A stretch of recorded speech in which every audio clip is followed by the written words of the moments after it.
the July 16th, 2025 meeting of the TPB to order. If anyone has any issues, and we have a number of folks with us virtually with your audio or video connection, please email or text Conti or Lynn, and you have their contact information in the email you received last week. Before we proceed with roll call and public comments, for the benefit of those observing this meeting on our YouTube channel, here's how I will facilitate the meeting. We'll start with a roll call of the members participating and confirm that we have a quorum. After that, we will have staff summarize comments that have been received in advance from the public. When we get into the agenda items, please note that we don't have any items on today's agenda where we'll take a vote. All of our agenda items are information items. I'll first have the presenters complete their briefings. Then I'll invite questions or comments from members.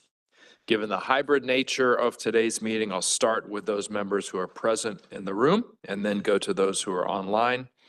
If you're participating virtually and you would like to ask a question, please use the raised hand icon in your WebEx tool, and staff will assist me in calling on you to speak. And when you speak, please state your name and your jurisdiction. With that, Lynn, can you please call the roll? Absolutely, thank you. So I'm going to state your jurisdiction. If you could state your name, we'll capture you. Also, if you're in the room, hopefully you've signed in. If you're online, WebEx has a great feature of capturing you. So here we go. Starting with the District of Columbia, Charles Allen. Here. Thank you. District of Columbia, Ms. Christina Henderson. Here. Great, thank you. District of Columbia, Matt Fruman. I see him online. Okay, great. District Department of Transportation. Sandra Marks for Sharon Kirschbaum. Right, thanks, Ms. Marks. District of Columbia Office of Planning. Rebecca Schwartzman, present. Thank you. Moving on to Maryland, City of Bowie. Matt Fruman for District Council. Thanks, Matt. Gotcha. Moving on to Maryland, City of Bowie. Charles County. College Park. Frederick County. Mark Missler, present. Thanks, Mark. City of Frederick. Kelly Russell, present. Thanks. City of Gaithersburg. Neil Harris here. City of Greenbelt. Kristen Weaver is here online. Thank you. City of Laurel. Montgomery County.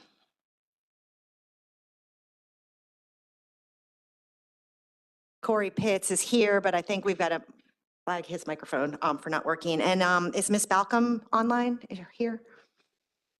Okay, moving on to Prince George's County. Victor Weisberg here. Thanks, Vic. We were expecting Mr. Olson on. Oh, great, Yeah. there you are. Gotcha, Oh, online, gotcha, thank you. Thank- City of Rockville. Thanks, Monique. Tacoma Park. Amy Weselick here. Thanks, Amy. Maryland Department of Transportation. Thanks, Mr. Anderson. Maryland House of Delegates. Gotcha. Maryland Senate. Okay, moving on to Virginia, City of Alexandria. Kennick, present. Thanks, Kennick. Arlington County.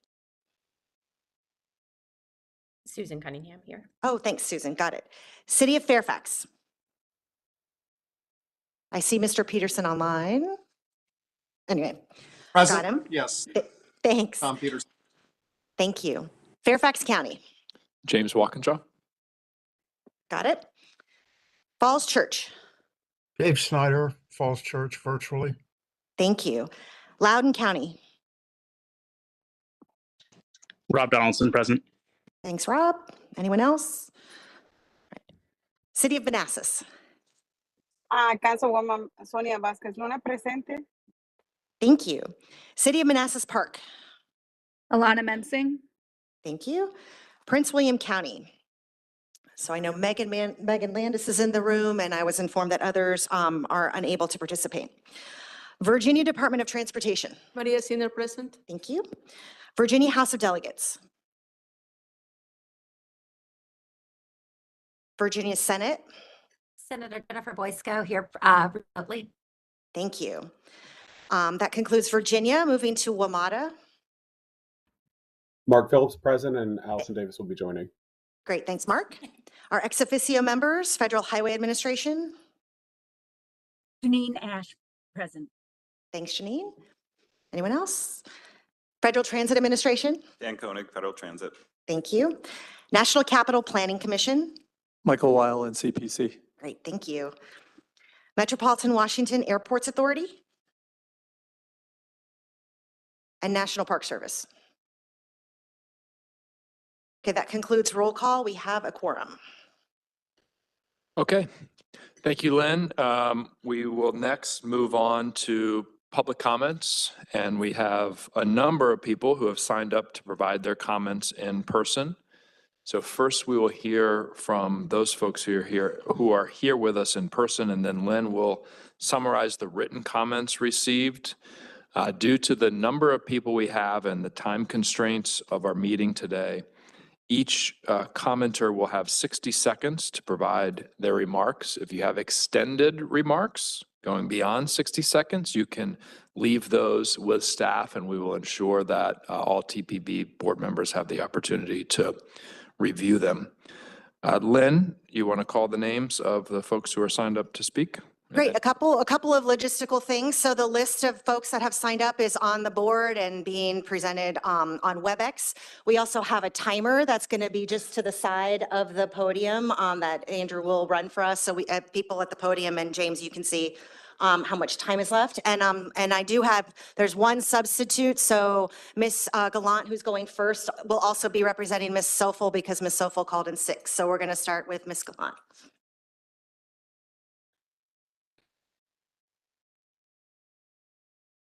Welcome. Thank you. The two big reasons to say no to the South Side toll lanes. In October, you will be voting blind. You won't know the cost of enabling the Blue Line, the project's impact on secondary roads, whether toll revenues would be shared, the full substance of the environmental assessment, or how less harmful alternatives would have compared. Second reason to say no, this project will significantly diminish the ability of regional officials to make smart choices.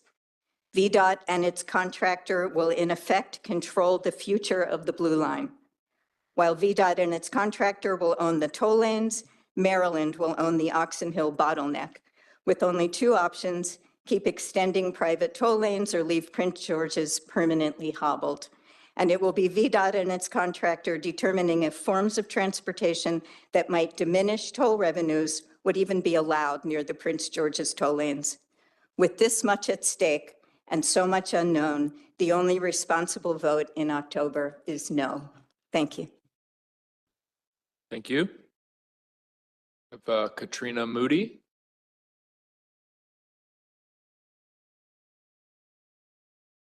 Thank you. It appears that during the course of the meetings that were held by VDOT, DC was omitted. DC has commuters that commute across back and forth on the Woodrow Wilson Bridge back and forth to work. Less than 1% fear opposition. And that was why I think DC was not invited to the meeting. The percentage of commuters who carpool has been falling since Census Bureau started tracking in 1980. 20% of commuters carpool to work. The carpool percentage declined to 13% in 1990, 12% in 2000. Today it's 9%. The plunge occurred despite city and state efforts to encourage carpoolers to introduce more high occupancy lanes, restricting the cars with more passengers.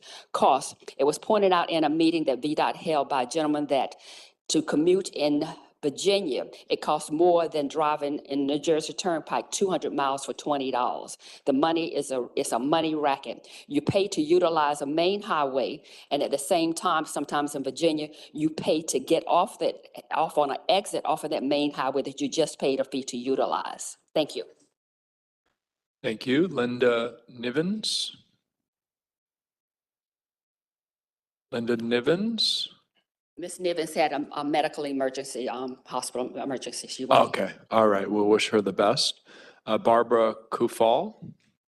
Ms. Soful. I'm reading for Barbara Soful from Citizens Against Beltway Expansion.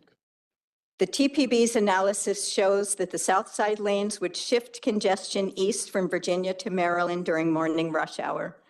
We can anticipate severe congestion in the general lanes during evening rush hour in Maryland, caused by traffic in the toll lanes being forced to merge into the general lanes. We know that large bottlenecks develop where toll lanes end. 2 years after opening toll lanes between Springfield and Old Dominion Drive, Virginia reported that the congestion caused by the merging of toll lane traffic into the general lanes at Old Dominion Drive caused a 2.5-mile backup in the general lanes during evening rush hour. The same would happen in Prince George's. Thank you. Thank you. Ross Capon. Apologies in advance for my pronunciations of anyone's names. Capon. Capon. I'm Ross Capon. I've lived in Montgomery County for 43 years and have been president of Wingate Citizens Association. Please block VDOT's South Side Express lanes. They would worsen beltway congestion in PG County as bottlenecks develop where toll lanes end. The toll lanes would block a future Woodrow Wilson Bridge Metro Rail extension. VDOT's promise to let 2 of the 4 lanes convert to rail is hollow because of the high cost of compensating the cessionaire for loss of decades of toll revenue. And VDOT did not study the several obvious alternatives to toll lanes, including the I-270 congestion management program currently in service. I would also say that with the federal government turning its back on environmental concerns, it's even more important for governments at other levels to observe those concerns and not engage in controversial highway construction. Thank you. Thank you, sir. Lindseay Mendelson.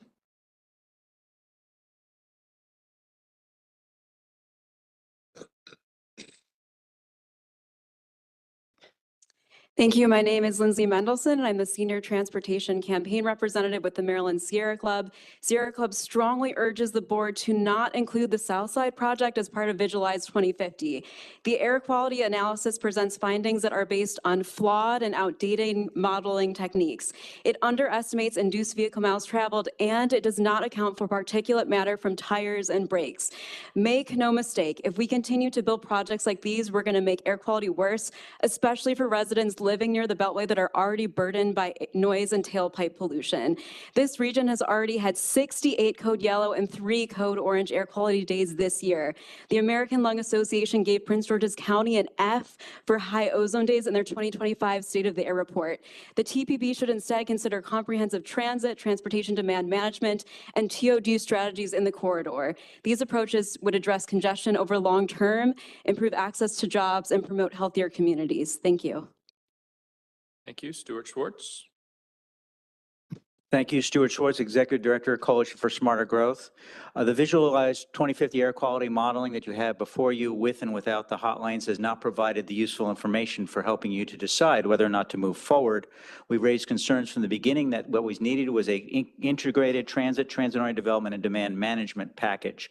But from the beginning, VDOT's study has been fatally flawed by a conclusions-first approach, defining their purpose and need as extending express toll lanes, which forecloses other alternatives. Moreover, they are not providing the other necessary information, such as traffic impact on connecting roads, nor was that information discussed, I believe, by COGS and TPB staff. Given the missing information and the strong concerns expressed by Fairfax, Prince George's, Alexandria, Charles, WMATA, and state legislators in Virginia and Maryland, this project is not ready for inclusion in the regional plan. And this includes, again, the failure to study the risk of increased traffic on connecting roads. VDOT says it will do it later after it's made its decision. That's definitely too late. And more importantly, they've also not explained the proposed giant hot lanes ramp at 295 that will appears to block future metro rail on the bridge, and that needs to be addressed as well. Thank you. Thank you. Tina Slater. Good afternoon. My name is Tina Slater. I live in Silver Spring, Maryland. I believe the 495 South Side project has too many flaws and too many unanswered questions. South Side toll lanes would block future extension of Metro Rail over the Wilson Bridge. True, WMATA is not moving forward at this time with an extension of the Blue Line, but space on the bridge must be preserved. VDOT promises if WMATA moves forward with a Blue Line extension in the future, VDOT would allow 2 of the 4 toll lanes to be converted to rail. Question, is VDOT prepared to compensate their contractor for decades of lost toll revenue? Another question, remember, Virginia has power to veto any WMATA plan that involves Virginia. Might they veto WMATA's extension over the bridge in order to preserve their toll lanes? I urge you to reject the 495 South Side toll lanes. Thank you. Thank you. Patricia Monroe. Good afternoon. My name is Patricia Monroe, and I live in the Fort Washington, Oxon Hill area. I am asking the board not to approve the VDOT expansion across the Woodrow Wilson Bridge for the following reasons. Transparency of project. In many other hearings, they do not answer all the questions, which are a major concern. 2, congestion. The project will push more traffic onto already congested roads like Maryland 210, which is dubbed the Highway of Death, and routes 4 and 5. 3, safety and environment. The expansion will cause additional vehicle emissions, air pollution, and noise to an already overburdened community, not to mention the negative impact on property values. Toll pricing. With tolls randomly ranging from a few dollars to over 80 one way, low and moderate income drivers are priced out of using toll lanes. Better alternatives. Rail and transit options are more sustainable, cost-effective, climate-friendly, and win-win for all commuters and the surrounding communities. Thank you. Thank you. Elliot Levine. Good afternoon. I'm Elliot Levine. I'm a resident of Montgomery County, and I'm here to urge the TPB to reject the toll lanes project when you vote on it in September for the following reasons. First of all, the toll lanes will worsen beltway congestion in PG County as traffic bottlenecks will develop where toll lanes end and the toll lane traffic merges into general lanes. Further, the impact of local roads has not been studied. VDOT has not conducted a study of the impact of the toll lanes on connecting arterial roads. This should be done before you make your decision, not afterwards. Next, Southside toll lanes will block a future extension of Metro Rail over the Woodrow Wilson Bridge. Toll lanes will take space on the bridge reserved for Metro Rail. And lastly, VDOT failed to study alternatives to toll lanes. VDOT has not studied the alternatives, such as short-term measures to allow buses and carpools to use the shoulder and to provide financial incentives to encourage greater ridership and carpooling. They did not use financial incentives such as those in your own transportation TPB report. A copy of the cover sheet, which I have with me, is this, your 2017 report. Thank you. Thank you. Gary Hodge.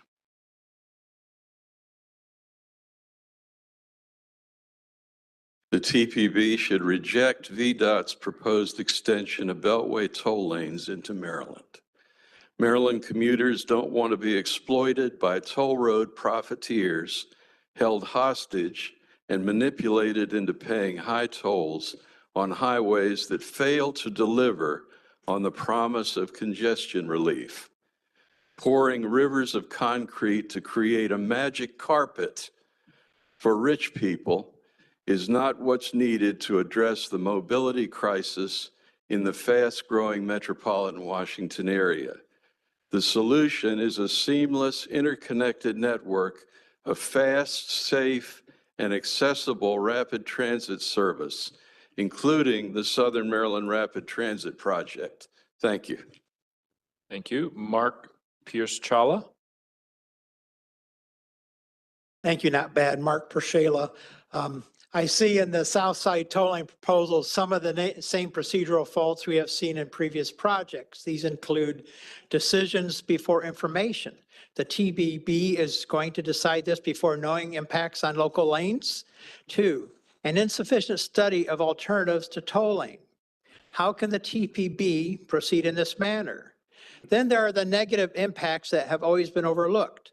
Climate change is real, caused to great extent by continued sprawl, more driving, and more roads. There are never enough lanes.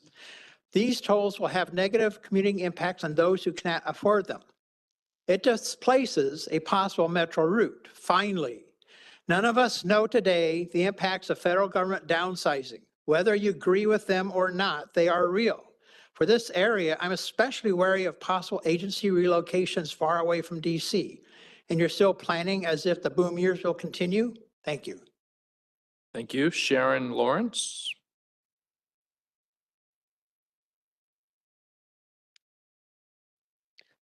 Good afternoon. I am a resident of Oxon Hill.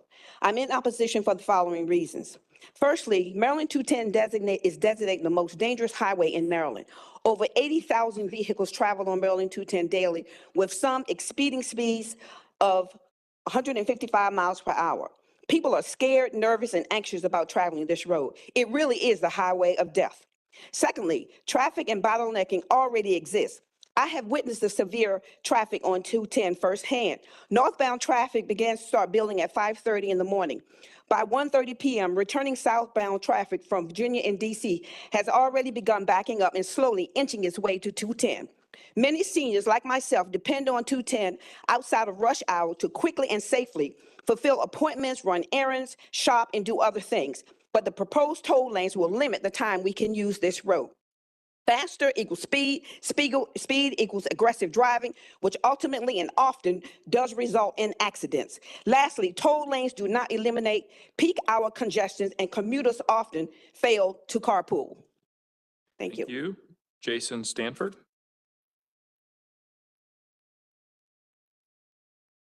I'm here today to share the Transportation Alliance's continued support of the Southside Express Lanes project. I'd like to remind everyone the primary purpose of this process is to demonstrate that our region's transportation projects will not adversely impact our federal air quality requirements. And good news, TPB's analysis shows that the Southside Express Lanes project will have no negative impact on our air quality. It also shows that the Southside will increase the number of jobs accessible region-wide via a 45-minute drive. That's 10,000 more jobs on average that'll be reachable by your constituents. The project will also reduce the total regional delay by 25,000 hours every day. And while I think the benefits of this project speak for themselves, I understand there are people who want to see more. And guess what? I agree. But if we don't include Southside in Visualize 2050 and let VDOT complete the environmental review process, then the conversation stops. And you condemn your constituents to 25,000 more hours of delay, 10,000 fewer job opportunities, and doubling of travel times in this corridor with no actionable plan to help them. I think that's unacceptable. Thank you. Richard Parsons. Thank you. I have three main points I wish to make about the Visualize 2050 plan. First, this plan does not invest enough in our region's road network. Even with the I-495 Southside Express lanes, the plan only includes a 3% increase in roadway lane miles by 2050. This is not enough to keep pace with the 24% increase in population, and congestion delays increased by 70% in this plan. This is unacceptable. There needs to be more balance in the plan. The vast majority of funding in this plan goes to expanding transit, but your own TPB modeling shows these investments are not enough to reduce congestion, and the operating costs may be unsustainable. Extending managed lanes and using toll revenue to support transit could provide hundreds of millions a year in new transit funding from a revenue source that pays for itself over time. Finally, adding the Southside Express lanes to this plan, as Jason mentioned, has nothing to do with air quality. VMT, greenhouse gas, and total emissions are the same with and without this project, according to TPB's analysis. The data is clear. A 3% reduction in delays region-wide, better access to jobs, no adverse air quality impacts. That's why including the I-495 Southside Express lanes in this plan is a no-brainer and deserves your full support. Thank you. Thank you. Miguel Moravec.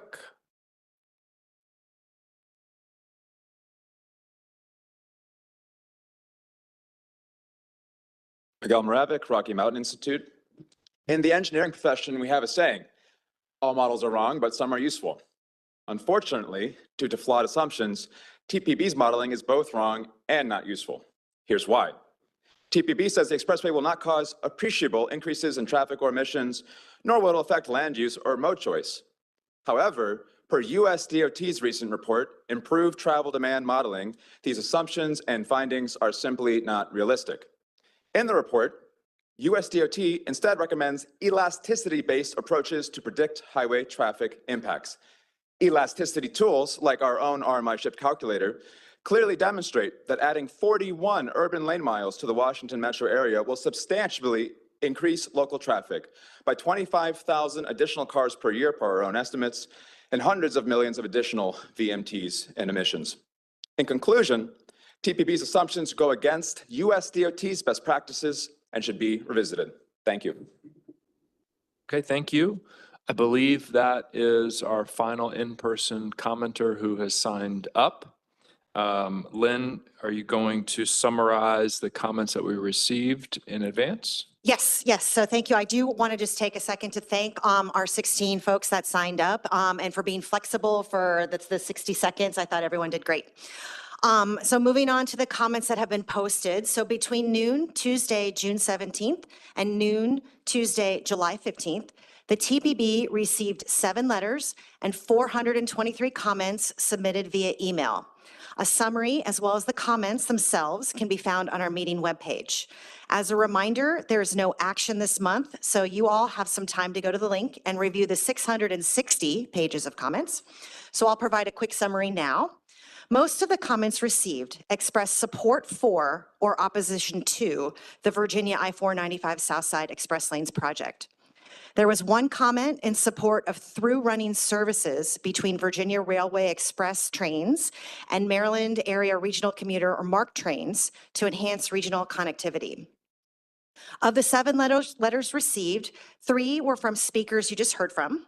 We also received letters from the Greater Washington Board of Trade and the Coalition for Smarter Growth.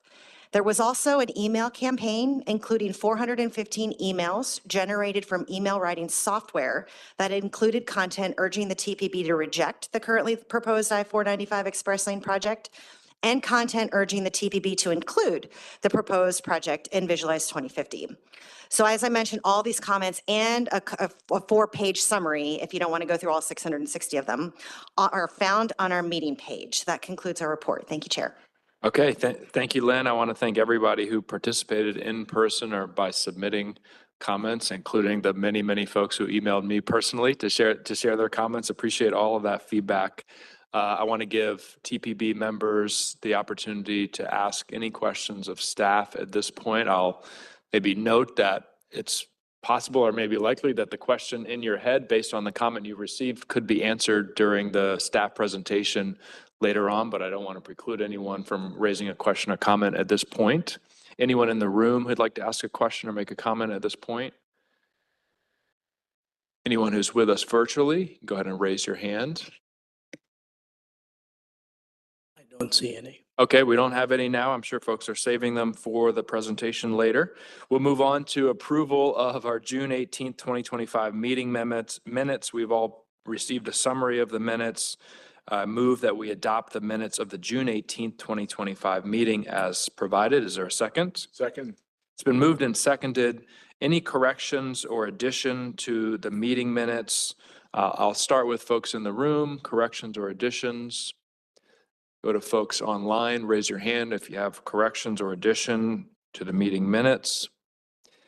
I don't see any. We'll move to the vote. I'll just ask for nays or abstentions. So silence is a yes. Are there any nays or abstentions from the District of Columbia? Any nays or abstentions from Maryland? Any nays or abstentions from Virginia? Any nays or abstentions from other agencies? The motion carries and the minutes are adopted. I'll move on to the technical committee report. We have a written summary of the July 2nd, 2025 meeting of the technical committee. I think Vic Weisberg is with us online, and we'll ask Vic, is there anything you would like to add as chair of the technical committee? Vic? Nothing of note. Thank you, Mr. Chair. As mentioned, the technical committee did meet on July the 2nd and went through some of the items that you will hear more about today, especially the Visualize 2050 project inputs and the air quality conformity analysis. There was also a report on the state of public transportation, and then a few staff highlights and notification of some of the projects that are available. With that, I conclude my report. Okay, thank you, Vic. Any questions for Vic? I'll ask folks in the room first. Any questions? Any questions from folks online? You can raise your hand if you have a question for Vic on the technical committee report. Seeing none, we'll move on to our CAC report and our Access for All committee report. We'll start with the CAC committee. We have a written summary of the July 10th, 2025 meeting. We also have Daniel Papernick, the chair of the CAC, who is with us today. Daniel, anything you'd like to highlight from that meeting or the report?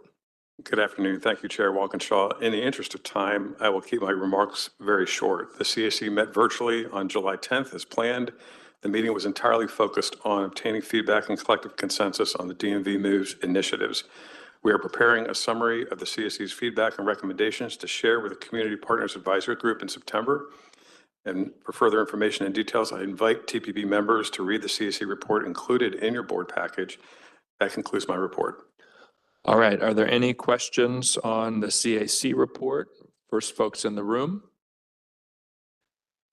Any question from those online? Okay, we will move on to the Access for All committee. We have a written report from the June 23rd, 2025 meeting, which is the first meeting of the new Access for All cohort. Are there any questions? And I think we have Laura Backel here in the room somewhere in case there are any questions, or maybe Lynn is going to fill in. I don't see Laura. She's sick, so it's fine. Okay. If there are any questions, just let us know. All right. Appreciate all of the returning and new members of the Access for All committee, and a lot of work by Laura and others on the staff to reorganize and reconstitute the group. Any questions in the room? Any questions online? I don't see any. We'll move on to our steering committee actions and report of the director. We have a written report from Conti. Conti, anything you'd like to highlight from your report? Thank you. Thank you, Mr. Chair and members of the board. There are two documents under this agenda item in your packet. The first is a memo that you get from me every month, the steering committee actions and report of the directors. In the interest of time, I will not review the contents, but I'll be happy to respond if there are any questions about this report. The second document is one I would like to just review with you, and that's a memo from me to the board. And this is titled the revised schedule for approving the remaining projects for Visualize 2050 air quality conformity. This is important because the gist of the matter is that the action on VDOT's request to include the I-495 Southside Express Lanes project in Visualize 2050, which was previously planned for September 17th, 2025, is being deferred to October 15th, 2025. Since that action had previously been scheduled, we have learned that several board members had unavoidable conflicts to participate in the September 17th meeting. So given the importance of the project, the decision was made by the executive committee to defer the action to October. Also, there not being any time sensitive or urgent matters for the board to be brought in September, the September meeting is being canceled. So I would also note that even with this change of deferring TPB actions from September 17 to October, the TPB will still be on schedule to adopt Visualize 2050 at its December 17th meeting. That was the sense of the board in the resolution that it adopted, and staff will be able to make that work. That concludes my report, Mr. Chairman. Okay, thank you, Conti, and want to thank you and Lynn and the staff who've worked very hard to make the schedule such that everyone can participate in the very important discussion and decision in October. Are there any questions for Conti on his report? Anyone in the room? Mr. Chair? Yes, Mr. Olson? Yeah, I just wanted to echo the thanks for the staff, T and Lynn, and yourself and the executive board for working with everybody on their schedules. Thank you. Great, thank you. Appreciate that. Any other questions or comments for Conti on his report? Seeing none, we'll move on to Chairman's remarks. Most of today's meeting, as we have heard, will be devoted to the one outstanding action the board must take with respect to what projects will be included in the updated long-range transportation plan or Visualized 2050. That outstanding action is VDOT's proposal to include express lanes on the south side of I-495 and across the Woodrow Wilson Bridge in Visualized 2050. We will hear today from staff on the results of two scenarios from the Regional Air Quality Conformity Analysis and the System Level Performance Analysis that we can expect to be delivered by all of the projects proposed for inclusion in Visualized 2050. One scenario with the I-495 Southside Express Lanes project and the other without the project. This will be followed by VDOT's presentation on the more detailed project level analysis of the Express Lanes project. The meeting today is an opportunity for us to receive the results of the sets of analyses, ask questions of TPB staff and VDOT in preparation to vote on VDOT's request to include the project in Visualize 2050 in our October meeting. As has been noted, we're not taking any action on the project today. Board members will have the summer and the month of September to digest what is heard today and ask for additional information that you might need before voting in October. We will have time after today's meeting to send remaining questions that we don't have time to get to Conti. Staff will compile those questions, collect responses, and share them with all of us before the October board meeting.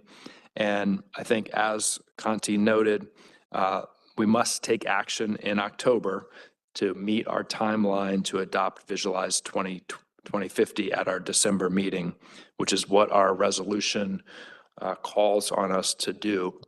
I'll just, on a personal note, share that it is possible that this is my last meeting as a member of TPB, and as your chair, I'm superstitious, so I don't say that it will be my last meeting, but it is possible that this is my last meeting, as we won't be meeting in August or September. And I just want to express my appreciation to all of you. It's been an honor to serve as your chair. I've enjoyed almost every minute of the 5 years I've served here at TPB. I have deep respect for the work that all of you do. Working with the TPB staff especially has been one of the most rewarding experiences that I have had since I've been on the Board of Supervisors. Just an incredible group of professionals, and whatever role I'm in, I will not be a stranger to you all and will continue to support your work in any way that I can. So with that, let's move on to the main event, our Visualize 2050 finalization of project inputs for the air quality conformity analysis, and then our presentation from VDOT. As I noted, we'll have two sets of briefings, first from TPB staff and then from VDOT. There'll be a lot of information for us, and I will ask everyone, write down for yourself the questions that you have so we can get to them at the end of the presentations. But I want to get through both presentations before we do questions, because your question might be answered in the second of the presentations. I would encourage also, as I noted earlier, after the briefings, we will provide the opportunity to submit questions that will then be answered and distributed to everyone. Christina is going to kick it off, and then I think we have a series of TPB staff briefers. So Christina, we'll turn it over to you to kick it off. All right, thank you. And good afternoon, Chair Walkinshaw and members of the TPB. This presentation today shares information which will assist the TPB prepare for a vote this fall to finalize the project inputs for the Visualize 2050 and FY 26 through 29 TIP air quality conformity analysis. I will present information at the beginning and end, and my colleague Rob Dabadie will present air quality, and Sergio Ritaco will present future system performance information. Following the TPB staff's presentation, Michelle Shropshire, VDOT Mega Projects Director, will present project-specific information. And before I continue, I want to bring your attention to the Item 7 Visualize 2050 memo on the TPB Meeting webpage, which accompanies this presentation. All the technical and process-related information shared in the presentation is also provided in the memo. Additionally, the memo includes 2 attachments. TPB staff have received several questions that we have included in a new frequently asked questions FAQ document with answers provided by staff, and that is the first attachment. And we can continue to build on that FAQ as needed. The second attachment is a letter from June 25th that all TPB board members should have received a copy of from VDOT Commissioner Britch to Maryland SHA Administrator Pines regarding the I-495 Southside Express Lanes project. All right, so moving into the presentation now. The briefing topics for today will cover how we arrived at this point in the plan development process, what has been approved to date, along with what remains to be approved. Next will be the technical analysis results that will help inform the finalization of the list of projects for the air quality conformity analysis, followed by a wrap-up and next steps. Reflecting on how we arrived at this point in the plan development process, in June of 2021, even prior to the current plan's approval, the TPB directed its subsequent update to be conducted with a zero-based budgeting or ZBB perspective. Following Visualize 2045's approval, in February 2023, the TPB approved the Visualize 2050 technical inputs solicitation, including the synthesized policy framework, which succinctly captures the TPB's vision, principles, goals, priority strategies, and performance measures. Also included were the findings from TPB scenario analyses and instructions for the ZBB exercise. 2 months later, in April 2023, the TPB provided a 6-month schedule extension directing the plan be completed by June 2025. After a 10-month public comment period in 2023 on the current visualized projects being reviewed for Visualize 2050 and agency submission of regionally significant projects for inclusion in the air quality conformity analysis, the TPB in May 2024 partially approved what was needed, leaving a decision on 1 project to the following month. At that time, in June 2024, the board was still undecided and directed 2 sets of conformity analysis be conducted, one without and the other with the I-495 Southside Express Lanes project, and provided another 6-month schedule extension with a planned due date of December 2025. So looking more closely at what has been approved to date, all the COG member agencies and their planning directors worked together with COG staff to develop the Round 10 Cooperative Forecasts, which serve as a major input to TPB's technical analyses. By 2050, the population will grow by 1,250,000 people, consisting of more than 500,000 households and 800,000 more jobs. The cooperative forecast data is applied to the TPB's traffic analysis zones and reflects local comprehensive plans and zoning, so we know where this growth is expected to happen. The map on this slide provides a glimpse at one of the interactive mapping products that we are creating for Visualize 2050 to help readers visualize where the population and job growth will occur within the region and to what scale. On this map, where you see more dots means more growth. This table shows technical tools and assumptions that were included in the TPB-approved air quality conformity scope of work and summarizes some of the points I have already discussed, including policies around high occupancy vehicle, HOV, and high occupancy toll, HOT lane use. The TPB has already approved over 120 highway capacity-related projects for inclusion in the air quality conformity analysis, which will add approximately 3% or 530 more lane miles. The time horizon for implementing these projects is listed at the bottom of the slide.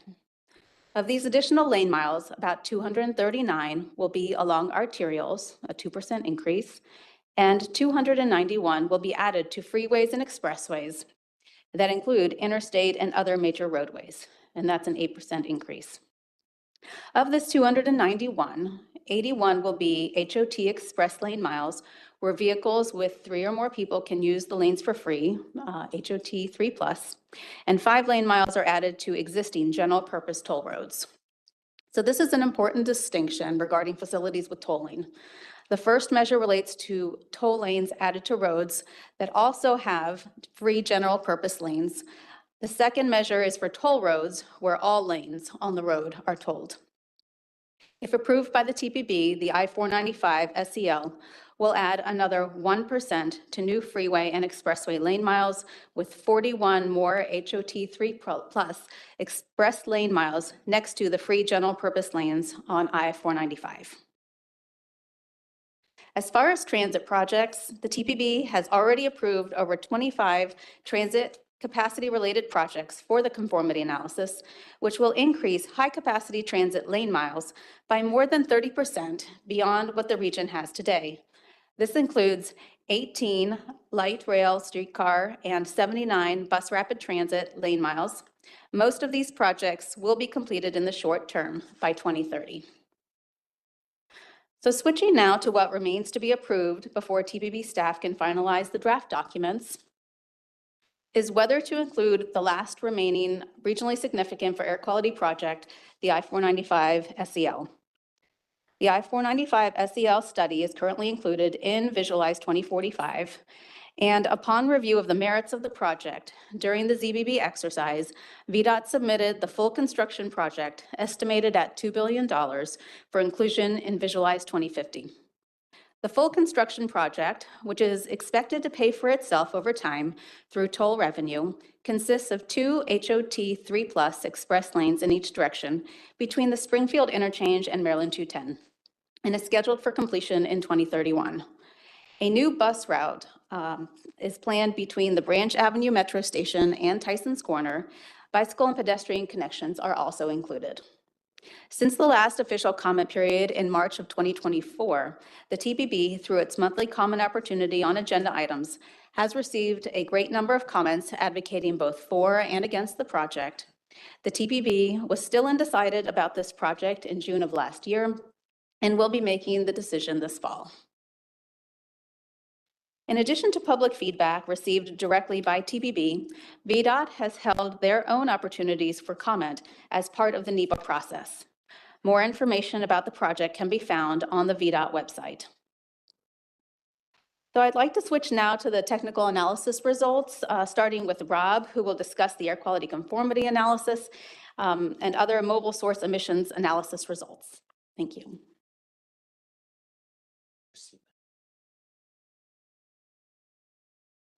Thank you, Christina.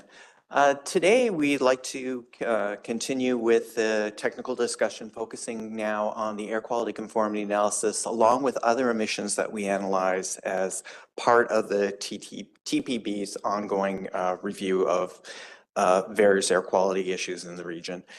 As the board knows, of the 6 criteria air pollutants defined in the Clean Air Act, the region only has conformity requirements remaining for ground level ozone.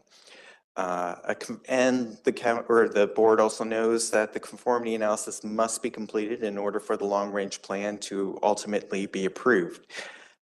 To demonstrate conformity, we do this by comparing the results of the total emissions generated in the entire region to emissions budgets that are established in our air quality maintenance plan.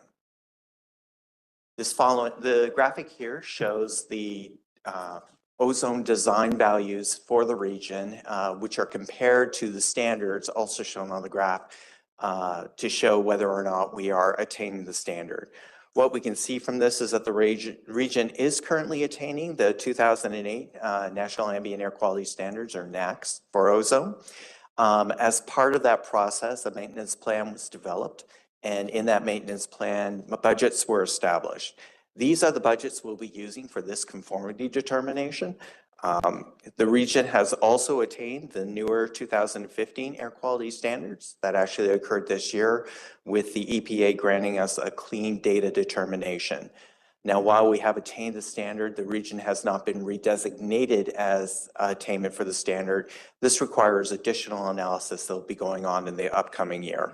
And as part of that, we will be developing other budgets, but those are further on down the line. As most people know, the motor vehicles do not generate a lot of ozone on their own. They don't produce substantive amounts.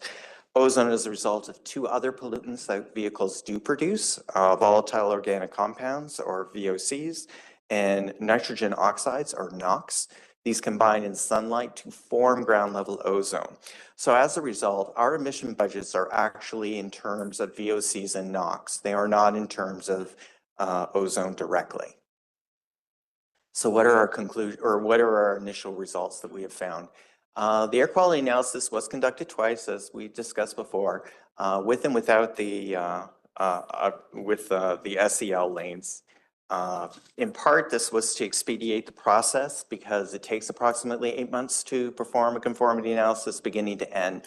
So doing it concurrently with the processes that was, or with the program as it was going forward, will allow us to quickly pivot and meet the December voting deadline.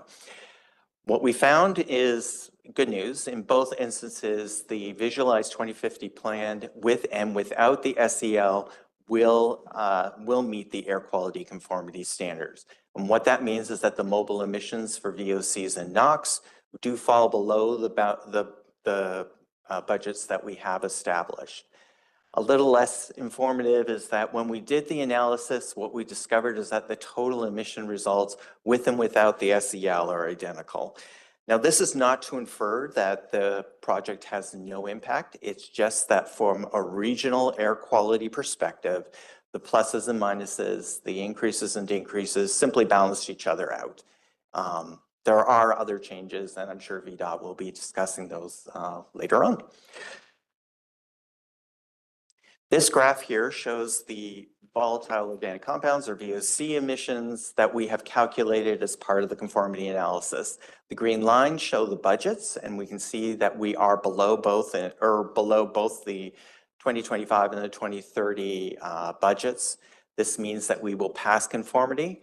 We obviously only have one of these graphs because the results are identical with and without the SEL. Similarly, this is a graph of nitrous oxide or nitrogen oxides. And again, we see that we are below the budgets for both the 2025 and the 2030 budgets.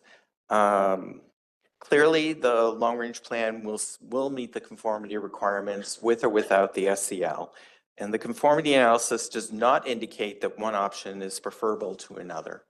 Not that a conformity analysis would be intended for that purpose. Going on and moving on to other emissions, the TPB analyzes other regional emissions in addition to those required for clean air conformity. This is both for informational and for planning that the agency undertakes. For fine particulate matters, this is a pollutant that we were at one point had conformity requirements for, but with the promulgation of new standards that the region did meet, and with the revoking of older standards, we no longer have conformity requirements. We continue to analyze and monitor this pollutant, however, and we have noticed that there is a 28% decrease in PM 2.5 emissions comparing today to 2050. There is actually a very small difference with and without the SEL when it comes to PM 2.5 emissions. However, the difference is only 0.1%. Really not a meaningful difference, but it is very, very slightly lower with the SEL in place. For greenhouse gas emissions, there are no federal standards in regards to it, and therefore there are no conformity requirements.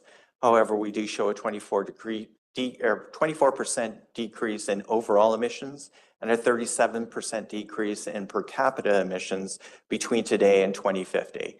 Again, similar to what we saw for the ozone emissions and their precursors, we see the same results both with and without the SEL. Now, this is a graph of the PM 2.5 inventory numbers. So these are the total emissions we estimate across the entire region for PM 2.5. We can see that starting in 2040 with the SEL in place, we do see ever so slightly lower emissions with the SEL. Again, the difference is so small that we really wouldn't consider this meaningful. You will note that the emissions start to increase in years starting in 2045. The reason for this is that the decreases we see in particular emissions are due to vehicle standards that are in place. As the fleet turns over, more and more clean vehicles replace dirty vehicles and emissions go down. However, at the same time, vehicle miles of travel are increasing. So starting in 2040, that increase in VMT starts to overwhelm the benefits we're seeing from the fleet turning over. And also by 2040, especially 2045, we would expect most of the fleet to have already turned over. Finally, here's a graph of the greenhouse gas emissions. Again, nothing too spectacular to see here. We are seeing a decrease in emissions in greenhouse gases.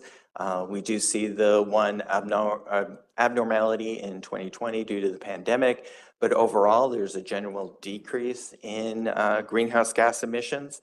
Again, we start to see it leveling off in the very far years in the future, 2045 and beyond. Again, this is because the reduction in greenhouse gases we're seeing for motor vehicles is due to increased fuel economy standards.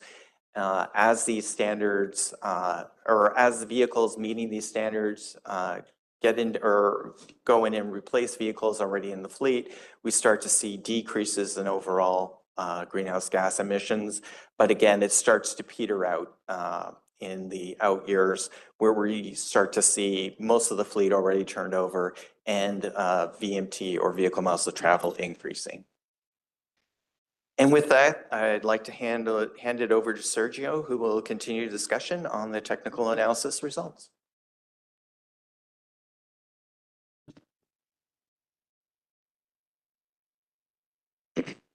Excuse me. Hi, everyone. Sergio Rotaco, Senior Transportation Planner here on staff. I'll walk through the technical analysis on the future system performance. The performance analysis of Visualize 2050 considers how well the anticipated transportation system will accommodate current and forecasted travel demand on our region's transportation system. To make its predictions, the model relies on two main inputs. First is the latest regional population and job forecast from COG's Cooperative Forecast process. How many more people, how many more jobs will be in this region by 2050? And secondly, the future transportation system, which we as a region are planning for. These are then fed into the TPB's travel demand model and guided by information on existing travel patterns from that TPB's household travel survey. Overall, in conducting this analysis, staff found many of the measures of mobility, accessibility, congestion, and delay are not appreciably different with or without the I-495 Southside Express Lane project. In this analysis, we do note instances where the I-495 Southside Express Lane project may have an impact in 2050. However, the region's long-term trends are forecasted to continue regardless of inclusion or not. We want to be clear that the TPB staff is not concluding that the I-495 Southside Express Lane project does not have an appreciable impact within parts of the region, but rather that the geographic scope of the TPB planning area and the methodology tailored for examining the long-range impact of Visualize 2050 in its entirety, all its roadways and transit system services, is less suited for identifying the impact of a single project. Nevertheless, conducting this analysis with and without the project did identify some findings where even a 1 or 2% change, which might sound small, is a sizable amount when talking about the 18 to 20 million trips taken per day in this region. We'll show this for your consideration, and we'll be highlighting them in the following slides. Starting off with some context setting, by 2050, the latest regional population and job forecasts predict we're going to add 21% more people, an additional 1.25 million individuals, and 24% more jobs, an additional 800,000 jobs. So by 2050, that's another person for every 5 here today, and 1 more job for every 4. It should follow then that those increases, important drivers, and indicators of regional economic growth and prosperity will place greater demand on its transportation system. During that same time period, our planned transportation system will grow across all modes. 3% increase in roadway lane miles. That's an additional 551 miles. Our towed lane mile system, which is a subset of all roadway lane miles, increases between 16 and 23%, depending on the inclusion of the I-495 Southside Express Lane project or not. High-capacity transit will grow an additional 31% as we add new services, especially bus rapid transit and light rail to this region. Staying on the land use side of things, people and jobs, we keep track of population and jobs in regional activity centers and close to high-capacity transit, particularly to track the TPB's priority strategy of bringing jobs and housing closer together. Over time, analyses have found that the more we're able to connect, concentrate, and circulate people and jobs, the more we're able to, as a region, reduce dependency on single occupancy vehicle as the only feasible method of getting around. By 2050, forecasts expect an increased share of people and jobs inside regional activity centers and close to high-capacity transit, a positive trend. By 2050, 33% of all people in the region will reside inside regional activity centers, a 5% increase, and 26 will be close to high-capacity transit, a 10% increase from today. Shifting to jobs, a great majority of the region's jobs are already within regional activity centers, 63%, and we expect modest increase of 1% by 2050. This is likely due to the fact that the region's regional activity centers already work very hard as job centers. New high-capacity transit services plus more jobs forecast close to high-capacity transit means that 46% of all jobs in the region will be near high-capacity transit, an 8% increase over today.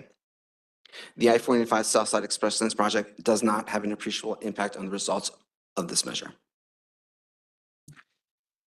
Now we examine access to jobs. That is the average number of jobs a commuter can reach in the morning rush hours within 45 minutes.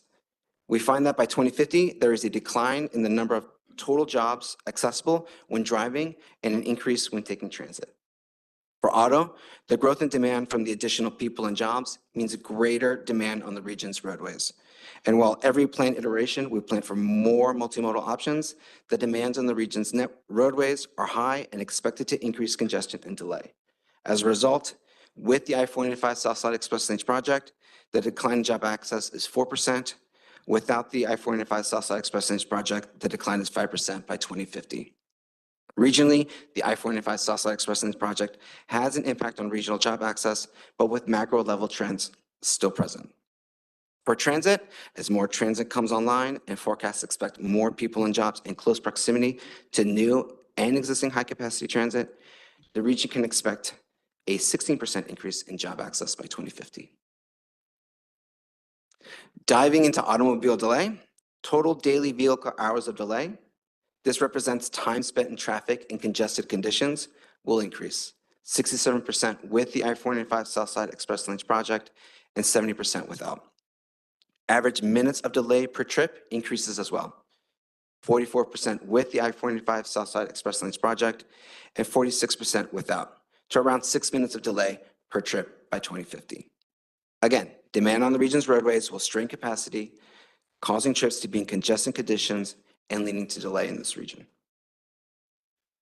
Shifting and focusing on congestion itself, for the purposes of this analysis, we define congestion as the forecasted amount of vehicles on a roadway in comparison to the amount of vehicles that particular roadway can handle during the morning commute on general purpose freeways and expressways.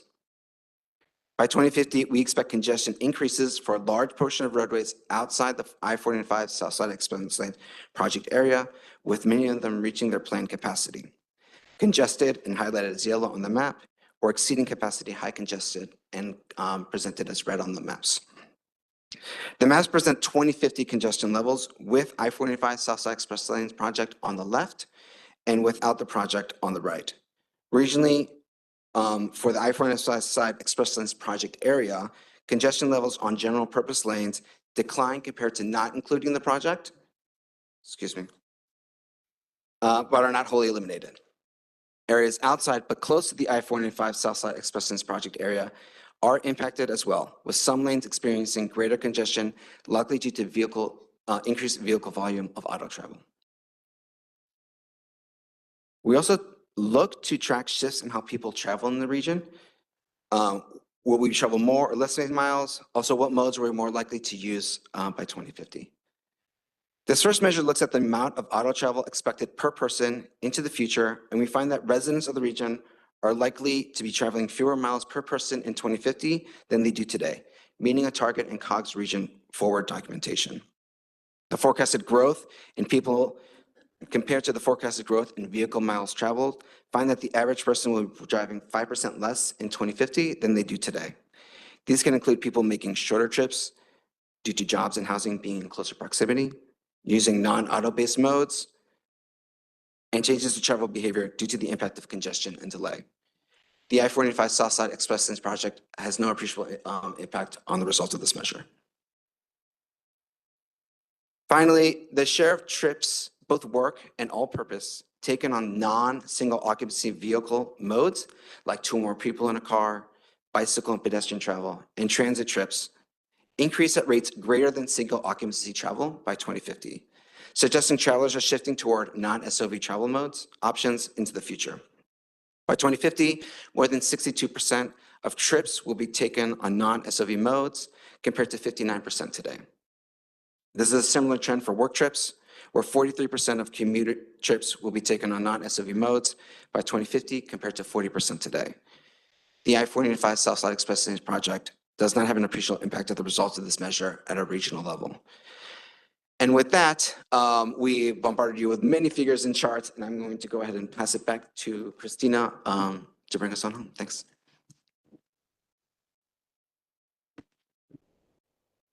Thank you so much, Rob and Sergio. So as you have heard, the TPB's regional analysis show that given the future land use changes and almost 150 other regionally significant highway and transit projects modeled, the impact of one project is not going to substantially alter the regional outcomes for future performance measures shared with you today. Thus, the TPB's choice to move forward with constructing the I-495 SEL project is like any other single major investment. It cannot be based solely on future regional air quality or system performance metrics.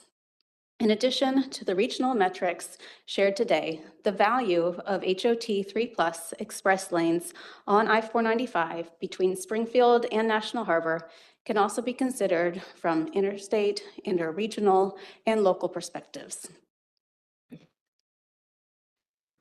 So moving on to TPB's next steps. This fall, the TPB will complete this phase of the plan development process by voting on if the 495 SEL project will be included in the National Capital Region's Transportation Plan and its air quality conformity analysis. This vote is now scheduled to occur at the TPB's October meeting on October 15th. Following this vote, staff will finish developing the full Visualized 2050 plan by compiling the detailed results of the performance assessment, as well as the overall Visualized 2050 financial plan, finishing the FY 26 through 29 TIP and the conformity report. A note that as we finalize the financial plan, the $2 billion I-495 SEL project will affect the region's anticipated revenues and expenditures accounted for in the financial plan. If the project is voted in, the $2 billion comes with it. If it is voted out, the $2 billion will be removed from the financial plan for both the revenues and expenditures. Not including the project in Visualized 2050 does not mean that $2 billion will then be available for funding other projects. Because this type of project generates revenue through tolls, it is that toll revenue which will pay for the project. In essence, this is a self-financing project. The financial plan details can only be finalized for the draft plan after the board votes on the project. We look forward to publishing Visualized 2050, the TIP and the Air Quality Conformity Analysis Report for public review this fall on Thursday, October 23rd, and sharing the comments with the board, and then asking for the board's approval on these 3 documents. Following the TPB approval, they will be submitted to FHWA and FTA as we seek federal approval of the conformity report. And this last slide provides the key details each month, as I've just summarized. We will be updating the Visualize 2050 website to reflect these changes to the schedule. And before we move on to the next presentation, TPB staff are happy to answer any clarifying questions that the board may have. Okay, thank you all. We'll open it up briefly for clarifying questions on this presentation, on the analysis. Again, probably detailed questions about the Southside project are better left to after the VDOT presentation to pose either to TPB staff or VDOT or both. Mayor Ashton? Thank you. I'll hold with that in mind some of the questions, but there's one that I wanted to ask you all, given the analysis that you've done. Thank you for the excellent and thorough presentation. In the Q&A, there's an assumption related to vehicular emissions used in the regional air quality conformity analysis that conform to the US EPA's mobile emissions model moves. I was just curious as to whether there's a additional thought, given that the EV tax credits and some of the green credits have been removed or planned to be removed in the future, how that will have an impact on your emissions analysis. Thank you. Thank you, Mayor Ashton. This is Kanti Shrikant. I'll answer that question. The air quality emissions calculations are derived from an EPA-approved model. That is the model you referenced, MOVES model. And the MOVES model currently reflects a certain degree of EV adoption nationwide based on a bunch of greenhouse gas emissions and CAFE standard rules that the federal government has already enacted.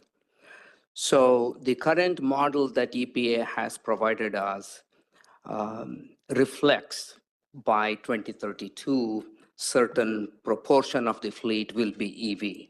So that is what is baked into the analysis. Now, the current, it is, although I don't know this for a fact because we have not seen the documentation from the EPA on that aspect, to what extent do the assumed proportion of EV vehicles in the model depend on the $7,500 federal credit or the assumed federal funding for building the EV charging infrastructure? That is not clear, but it is reasonable to assume that when that model was developed 4+ years ago, that they were going by what was enacted as a law. Should those change, we expect the EPA to release an updated model. And when that happens, in the next round of air quality conformity analysis, we will be able to reflect the new realities of the change in the adoption of EV vehicles. So as of now, we can say that this analysis complies with what is on the books. When it changes, we will have to revise them. Okay, Supervisor Alcorn. Thank you. Question for Conti or maybe for Rob. We heard during public comment some criticism of the model as it relates to elasticity. And I guess my question is that we're using the model EPA told us to, or tells us to use, but could somebody address that in terms of deficiencies, potential deficiencies in the model? Thank you. If it would be acceptable, we will develop a technical memo. I don't want to get into the modeling, but one clarification. There are two models that go into this. One is the travel demand model, which uses the three things: the projected growth in population, jobs, and households, and where that growth is happening. That affects travel demand. That is not something TPB controls. We get that from Council of Governments and we get from local governments. That is one aspect. The second aspect is the change in zoning and planning that is also coming from local governments.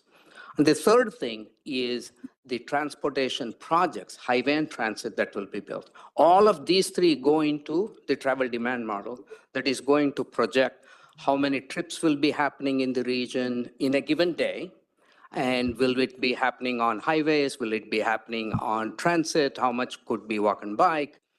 That is what that does. That is a TPB developed model. The output from that model goes into the EPA approved model, which is the MOVES model. That is what then gives the emissions calculations. The earlier comment we heard is pertaining to the travel demand model. So the travel demand model that we use has been reviewed 10 times by the federal entities, and it has also gone through many peer reviews. I would say every single highway or transit project that is developed in this region by the TPB member jurisdictions use that model.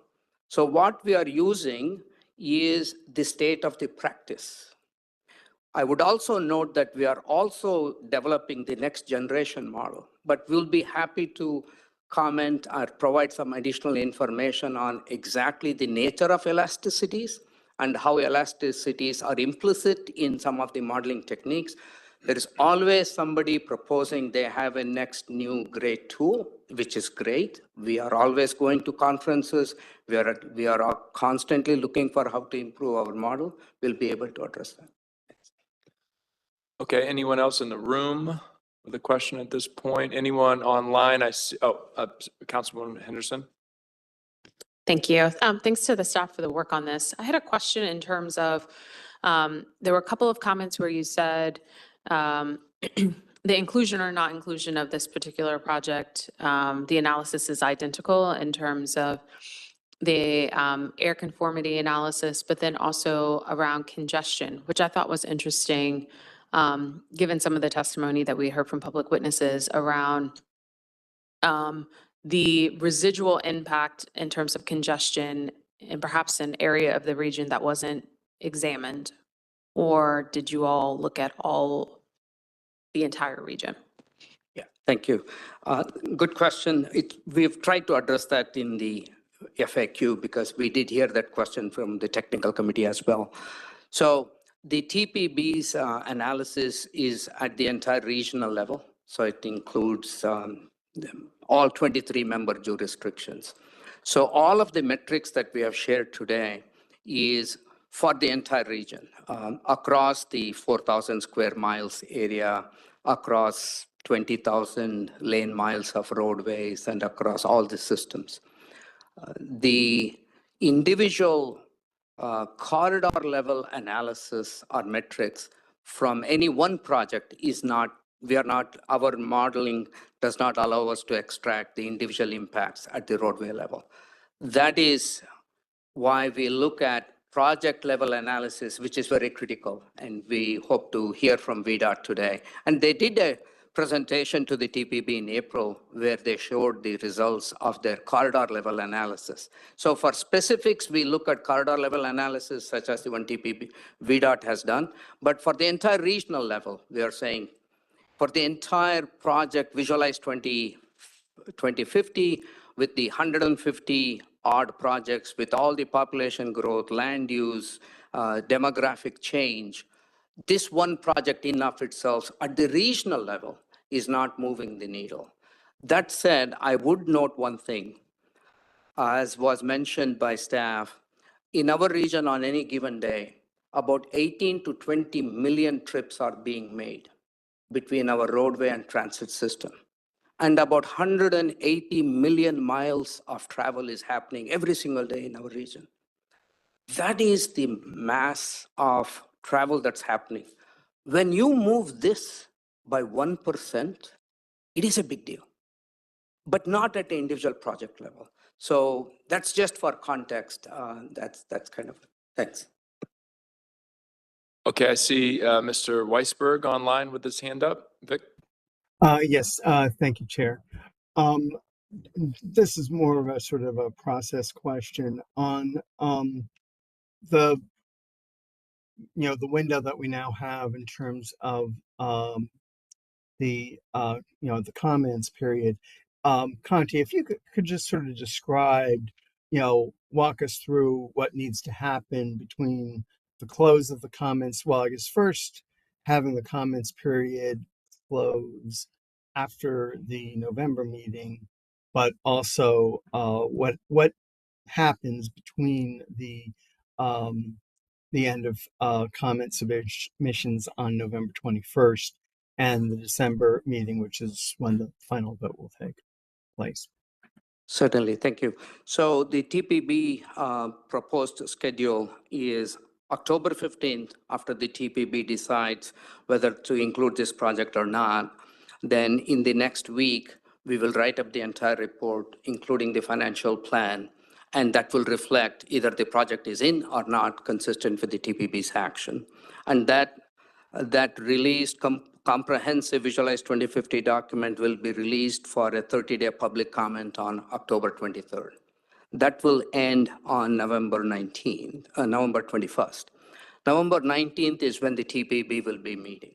So when we meet on November 19th, we will be able to share with the entire board all of the comments that have been received during that 28-day period and the responses to those comments.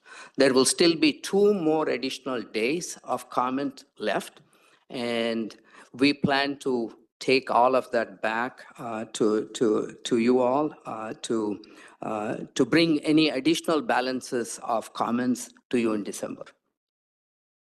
And December 17th is when the TPB will be asked to consider the comments received on the full plan and the responses. One thing I will note, the comment will not be on this project. This project, a decision on this project will be done in October. So the comments will be on the remaining parts of the Visualize 2050 plan. In the remaining parts of the 2050 plan, there are performance-based planning and programming targets. There are our plans for bicycle and pedestrian improvements. There are plans for our safety. There are plans for freight.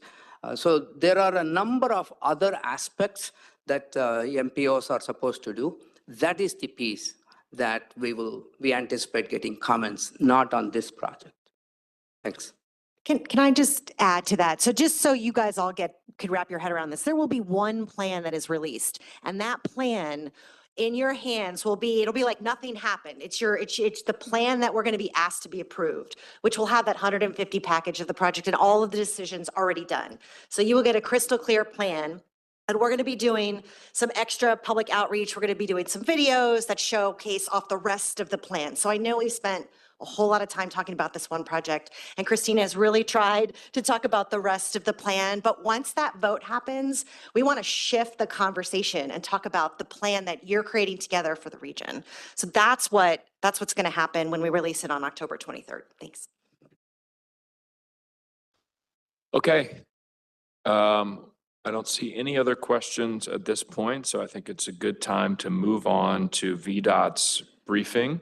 And I think we have Michelle Shropshire from VDOT online, who's going to lead the presentation. I think we also have Angel Deem, and we have Maria Center here in the room with us, who will all be available to help answer questions. Michelle, go ahead. Hi, good afternoon. Can everybody hear me all right? We can hear you, yes. Very good. All right, thank you very much for letting me join you remotely this afternoon. I'd like to work through just a brief presentation that we have to talk about our Southside project. We'll go to the next slide, please. And on that slide, we'll just give an overview of our study corridor, just to orient everyone and remind them that the Southside project is an environmental study that we're conducting to comply with the National Environmental Policy Act. The purpose for the project is really evaluating transportation improvements that would extend and provide continuity of an express lane system on the southern section of the Capitol Beltway. The western termini is just east of the Springfield interchange. The eastern termini is near the Maryland 210 interchange. As you can see on the graphic, some of the proposed access points are highlighted with those blue arrows. This is the last section of the Capitol Beltway where express lanes have not been implemented in Virginia. Really the genesis for this project, if you all recall, is really from that Visualize 2045 plan where the aspirational initiatives really identified expanding the express highway network in the Northern Virginia region. On our next slide, we really want to talk about what's been happening and our current conditions that I'm sure you're all very familiar with, but I think it's worth noting. There's reoccurring congestion in the mornings in the westbound direction for drivers heading west from Maryland toward Virginia. And then in the afternoon, similar type congestion heading eastbound for Virginia heading back toward Maryland. I think it's very important to note if we do nothing, which is the no build scenario, traffic conditions will continue to get worse. You'll see some of those travel times indicated on the slide, doubling or more than doubling, depending on if it's an AM or PM condition. We'd also like to just reiterate that there are limited travel choices along this section of the Capital Beltway, with really no reliable routes for mass bus transit to make that east-west trip and to really meet the current or future needs. There are some bike and pedestrian connections in the surrounding communities, but they have a lot of gaps in there, and we'll talk about how this project could aid in filling those gaps in as well. On our next slide, I'd just like to give a brief overview of the study background and history. As many of you recall, we initiated this study in 2022, where we identified our purpose and need. Really, again, that purpose is looking at expansion of an express lane network on the Capital Beltway, and those needs of the study, consistent with our NEPA study, are identified on the right-hand side of the slide. So we identified that. We looked at 10 different study alternatives initially during our study, and we narrowed that down to 2 build alternatives, a 1 express lane and a 2 express lane alternative that best met those needs of the corridor. We have conducted multiple analyses. We've carried forward these 2 build alternatives to multiple public meetings we've had. There was also a study done by our sister agency, DRPT, that has helped inform the rail and TDM aspects of the study, and we'll talk about how we're going to complement our study and add in some of these components as we move forward. On our next slide, we really want to get to what is our recommended preferred alternative of the study. And again, after we have conducted our analyses throughout the life of this almost 3-year study that we've been working on, we've determined that the 2 express lanes in each direction is the build alternative that will best address both the current and future needs along this corridor. This would be 2 buffer separated express lanes in each direction on I-495, similar to what exists on the opposite side of the Beltway. We would be able to incorporate some new transit service, some new bike and ped improvements. We would also be able to preserve in the future for that space with conversion of the express lanes back to a space for future metro rail when the region is ready to implement that. And we'll talk specifically about how we're going to do all that in the upcoming slides. I would also like to just note that through our NEPA process that we've been conducting for the past several years, working through our merge process, dealing with state and federal partners, we have recently received concurrence on our recommended preferred alternative from both the U.S. Army Corps of Engineers and the Environmental Protection Agency. On our next slide, we'd like to talk about just some of the specific benefits of this 2 express lane recommended preferred alternative. Really, it has capacity improvements to relieve congestion, provide those more reliable trips. And most importantly, I think, is to build ridership for future forms of mass transit. In the near term, that is bus transit, and we'll talk about how that will be layered into the project. We have conducted a traffic analysis, and we'll talk about some specifics of that in a few slides, but our traffic analysis that we have conducted for NEPA shows that we would have some substantial improvements on this section of the Beltway. We'd be able to move more people with fewer vehicles, which is always important out on our roadways. Specifically, we'd be able to move up to 2,400 more people during those peak hours.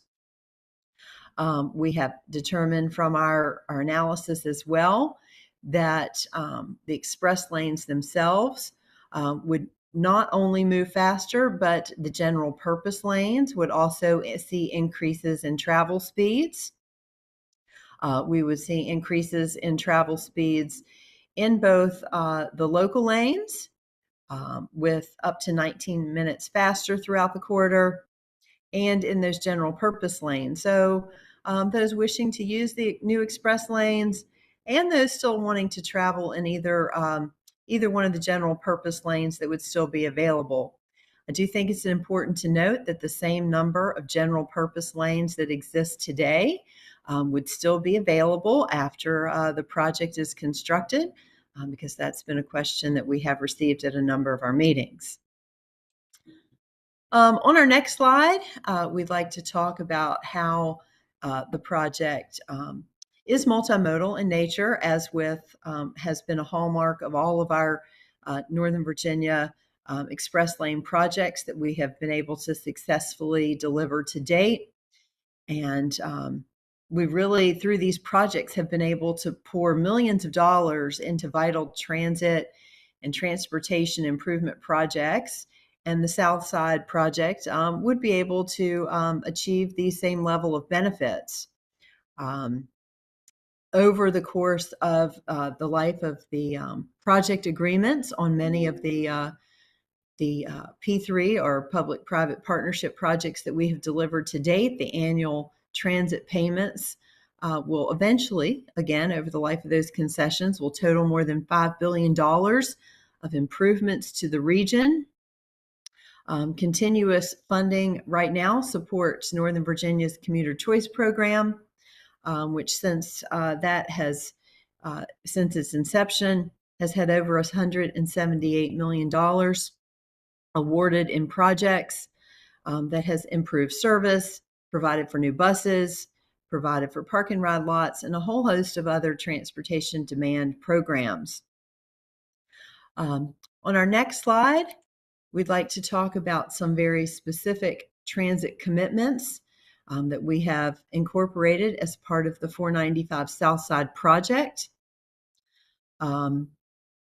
Most notably, and we've mentioned this at a number of our public meetings, is a new bus service between Central West Prince George's County in Maryland and Tyson's in Virginia. This was included in the air quality conformity analysis that you've just heard some of the results from earlier in the meeting. This would be committed funding. It is included in our draft NEPA document as a commitment, which is legally enforceable. This is dependent on the project moving forward as a successful public-private partnership. And, as we're in the early stages of the project, as we've talked about at our public meetings, we're still determining financial feasibility of the project. But if the project moves forward, there could be other opportunities for additional transit investments that have been, as I mentioned, the hallmarks of a number of our express lanes projects throughout the region. If, for instance, it is determined throughout the project development process that a public subsidy is not required for the South Side project, we would be able to commit to an agreement between Virginia and Maryland to memorialize how the investments would be prioritized and how these funds could be distributed for additional transit improvements that would be able to benefit the users of the South Side corridor. On our next slide, we talk about the importance of the Woodrow Wilson Bridge, as this has been a topic at many of our meetings. This bridge, as you all are aware, contains space that has been unused since it was first opened about 20 years ago now. In the record of decision, that space was reserved for HOV, transit, or rail. And pertaining to our 2 express lane alternative, you can see on the graphic on the bottom right-hand side of the slide how we have used this to demonstrate that we can implement a solution now in the short term that would offer benefits now, and that unoccupied space could then be converted to rail in the future. We have also noted that we can list these terms or these commitments in our environmental assessment document, which would be a legally enforceable requirement. We also have talked about terms that could be implemented or included in any contract or concession agreement, which that's really the contract for a public-private partnership, which would be another legally enforceable document for this future conversion. So rather than having a choice between waiting an undetermined amount of time, as we don't have a definitive schedule presently for a metro rail expansion project, or and just letting traffic conditions get worse, as we know that they will, we could have the best of both worlds now, a win-win solution that really does both, offers that near-term benefit that can ready the region for a rail project in the future by starting to establish a base ridership with the reliability of that through bus transit that could operate reliably in these proposed express lanes across the Woodrow Wilson Bridge. On our next slide, we wanted to spend just a few minutes talking about local road impacts.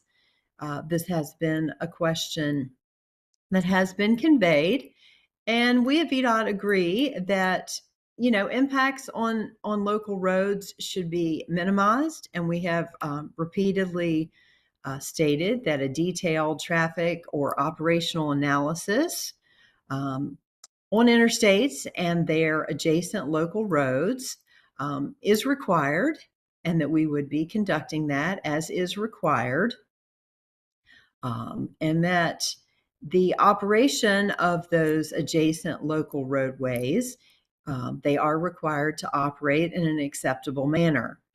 At many of our public meetings, we've included a process slide that highlights our well documented and well used project development and delivery process that we've used in Virginia. And that highlights that this detailed traffic or operational analysis has to be consistent with our recommended preferred alternative, and that we begin that process once we complete our NEPA analysis. Similar efforts to date, we would continue to collaborate with our partners, and we would include a commitment such as this in our NEPA document. Any mitigation that is found to become necessary to the local road networks as a result of this traffic or operational analysis would be documented in any future NEPA reevaluations that may be required for the project as well. On our next slide, just a few more multimodal components of the project that are layered in, and again have been hallmarks of express lanes or P3 projects that have been delivered throughout the Northern Virginia region. And for the Southside Express lanes, we have presented a number of bike and pedestrian improvements at our June public hearings, and that's what's depicted on the slide in front of you, that would be included in our environmental assessment. We have looked at areas where there are currently gaps, either in the sidewalk or shared use path network, all the way between just west of the Springfield interchange, all the way through the Oxon Hill area for projects additions, either to, again, sidewalks or shared use paths that could provide connectivity and pretty much a connected facility along the study corridor that we're looking at. Totaling that up, that would be just about 7 miles of bike and pedestrian facilities that are highlighted to be included with the preferred alternative in our NEPA document. And this effort, again, has been consistent with other projects such as Transform 66 or the 495 Next project, where we have delivered a number of bicycle and pedestrian projects. On our next slide, we just wanted to highlight throughout the life of the study that has been going on since 2022, we've had an extensive amount of engagement and stakeholder coordination that has occurred to get us from the initiation of our study all the way to our recommended preferred alternative. There have been multiple rounds of public meetings over the past 3 years. Our team has participated as requested in a variety of other community meetings. We have held regular agency meetings, both in Virginia and in Maryland. We've coordinated with various local, state, and federal agencies. And we've also had a stakeholder technical advisory group that has had a number of meetings over the course of our study. We've collected over 900 online comment forms recently. In addition to the public meetings, a public opinion survey was conducted of corridor users. And then we've used a number of other techniques to get the word out about the study and garner public input, such as social media platforms, radio, and we've garnered about 1.8 million impressions using those tools in the toolbox. And we also have a stakeholder list of just over 1,100 people that we have been using to engage with our public and key stakeholders throughout the life of the study. On our next slide, we just wanted to highlight a few takeaways relative to the project and the Visualize 2050 analysis that you've heard about just prior to my presentation.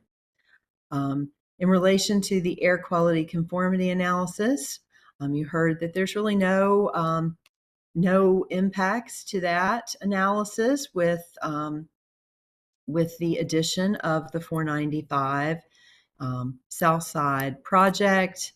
Total emissions and greenhouse gases have no negative impacts with the inclusion of the project, and the fine particle emissions are slightly lower with the project. So again, no net changes between those things.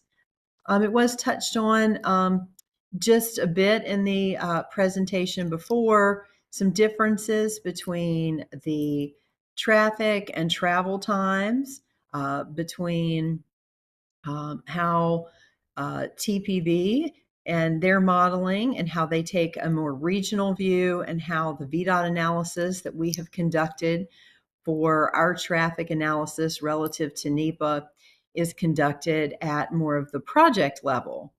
I would just say that, again, the modeling done for the TPB effort is more, as they mentioned, looks at the very large region, 30,000 foot level.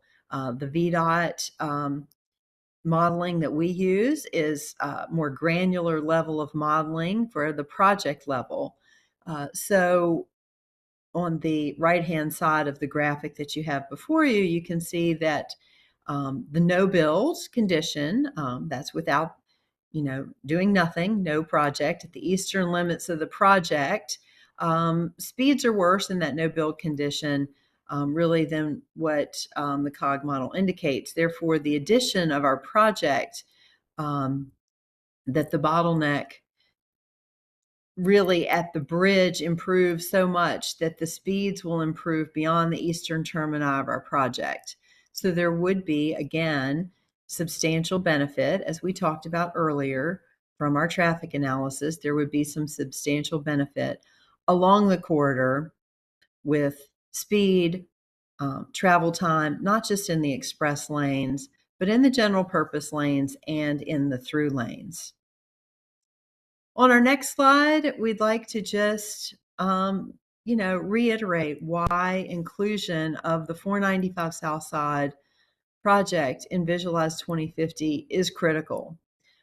Supporting the project right now doesn't mean that the scope or the design is final, but it just simply allows VDOT to continue with our well-established project development process, and it allows us to keep coordinating with our stakeholders and key partners as we have been doing for the past 3 years. We can continue refining the project. We can determine the project's financial feasibility. We can continue to collaborate and reach consensus with our regional partners. And we continue to progress this regional solution to continue our efforts to deliver congestion relief now. All with, moving forward, this will expend millions of dollars more to study and look at and refine and find mitigations as needed for the project. So it's not a final step, it's just keeping the process moving. Not supporting the project stops work. It stops work on the only publicly identified solution for this vital section of the Capitol Beltway. And just a few points to remember as I wrap up my presentation this afternoon. The 495 South Side Express Lanes is in the environmental study phase.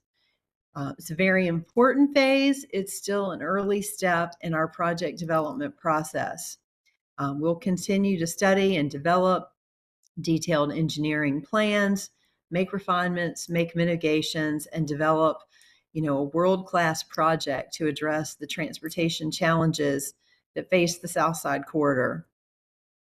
All while we're integrating multimodal benefits for the regional travelers and the surrounding communities. I would just mention that VDOT is a national leader in developing and delivering multimodal managed lane projects through our P3 agreements.